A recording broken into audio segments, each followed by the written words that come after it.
few months ago, there was a big thing that happened in the industry. Mm-hmm. 8 months ago. 8 months ago, right? 8 months ago it happened, and it had to do with one of your tests. Mm-hmm. So let's talk about that. Mm-hmm. Well, I mean, I you know, it's really hard to like validate that whole situation to people that are not within the industry, mm-hmm. and the people that were in the industry feel like, you know, the test that we have is like the barrier we have. It's what separates us from society. We get tested monthly, yeah. You know, 12 months a year. So we're getting all these tests.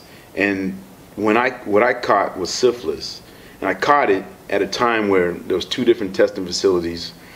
One was testing for it, one wasn't. And the place that I went to tested it, and I came up positive. But the trick to that was I went to my own personal doctor and got tested before that and was treated. I was expecting a quick recovery, because in this industry that's pretty much standard. You catch an STD, you get a shot, or you take a pill, you lay off work for 7 days, come roaring back. And that's pretty consistent. And that's the situation that I thought I was in as well. But, you know, syphilis was a different animal, and it scared a lot of people. There was a lot of ignorance surrounding it. You know, that test, there's 2 different tests. They give you 2 tests that look for it and one that knows you already have it. And so the results are different, because that's how they print out. I had the test that was still looking for it, and unfortunately it came back that it shows that it was supposed to be still in my system, which it wasn't, because I had been treated. But that's what I'm saying. It's a little medical complicated, but that's basically what it comes down to. So you had gotten treated for it, but Right. then when you took the test, it still came back positive. Right. At that point, I mean, what could you have done? Could you have gotten some more treatment and maybe taken the test a week later? No, I mean, you know. Or has it just become permanent at that point? No, it's not permanent. That's the thing about it. It's just because the tests we use are sensitive to the antibodies that are taken to actually treat it. Okay. So it's like they call it like a false positive. Like if you're taking medicine for something else, you know, for a cold or a flu, whatever. If you're on certain antibiotics and you go and get tested, well, your blood is it looks at that antibiotics, that the antibodies in your system, and reads positive, and that's a false positive, and those things happen. So you had, but at that point you had the choice to say, okay, I'm going to lay off and continue this, maybe do the treatment again or continue the treatment or whatever. But you know, allegedly something else happened where, and this is where the story kind of gets fuzzy, where certain people accused you of faking the test. You had said that the facility changed the test for you, and so talk about that. Well, 2 things happened. You know, I didn't want to disclose on my test the results of that, you know, that really was false positive by this time. Right. Because I took the medicine and I laid off of work like we do. I laid off for like 11 days actually. Okay. But with this situation, the test that, you know, I needed one that let me go back to work. I went to the testing facility and I asked them, I said, is there any way we can, because I've been treated and the amount of time has passed, is there any way you can give me a test that doesn't have this on there? And the person the clinician at that testing facility said, no problem. Sat at the computer, did whatever. He said, when the results come back, it'll test for everything, but it won't have all that on your test results. And it won't have that syphilis results. So I was like, cool. And came back, you know, like a day later, and there it was. That was the test. But I never presented that to anybody. I showed that to a certain producer in the industry to show him the difference, to show him that this clinic had also co-signed on the idea that I was fine. That was my way of saying to them, I'm good. I'm good to go back to work. I'm cool. So the whole rumor that you had photocopied the test and, you know, omitted certain things, you're saying that's not true? No, that's true. Yeah, I was trying to go back to work.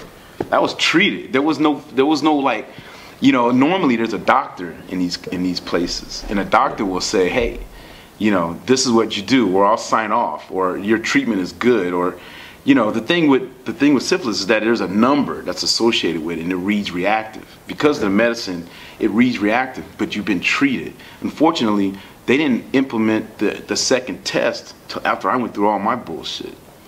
So it could have all been avoided. It could have been avoided just by me saying, hey, I got syphilis, and you know, everybody else should get checked out. But it wasn't, it didn't occur to me like that, because my doctors were saying it's a simple bacteria, here's the shot, it's easy to treat, you're good to go. There was something about the testing facility denying. Oh yeah. They said they said they never did that. Right. But and you're saying that. No, it's true, I got the test. You got the test from them? Yeah, I got it. Okay, so they're lying about that. Yeah, well, I mean, they got protected interests. I mean, you know, you know what it was too. A lot of people were like, "Why are you throwing them under the bus?" I was like, I was just telling you the fucking truth. I'm telling you like what's going on. I'm telling you the steps.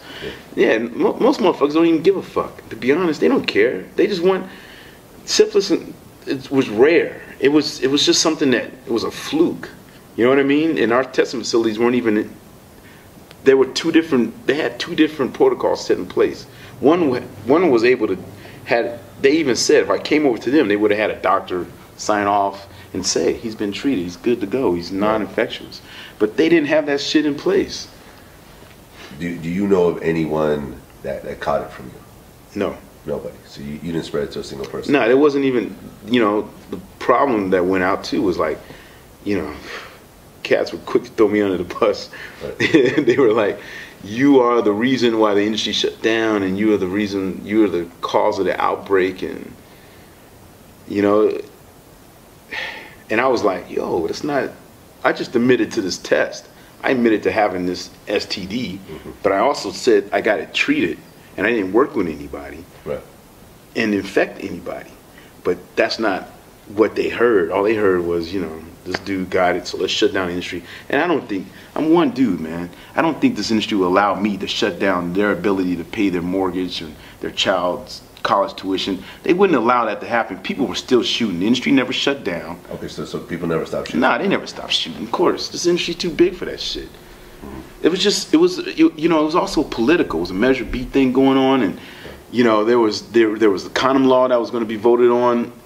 You know, it was just the perfect storm for everything to go to shit. The timing was bad. Yeah, for me. A couple female porn stars spoke out against you during the time. I think Isis Taylor was one of them. A couple other girls that, you know, I can't think of at the time, but that are crazy. I mean, how did you feel about the backlash and well, I mean, there's the overall backlash from, you know, society, but you know, but actually hearing it from your coworkers, your female coworkers, I guess. I mean, I don't know. It made me self-reflect. You know, it made me wonder what kind of person was I to them to have them think that. And I kept thinking, well, maybe I should have been nicer, or maybe I should have been more social or something with them.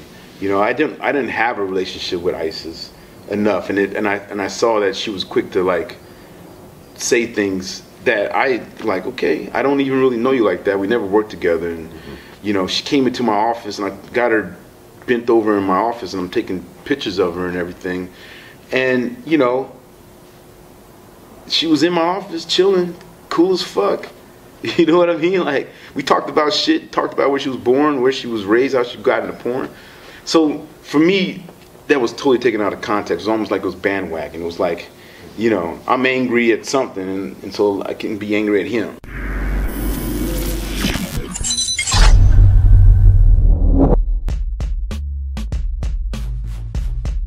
You know, you make that fake ass movie and made a fake ass edit and lied about everything that took part, you know what I mean? But you did it to assassinate me. And believe me, he been getting his worth out of that female, and I heard something about it that in the pre-agreement or nothing that he said he want his titties and that booty back if it go down. He owned that.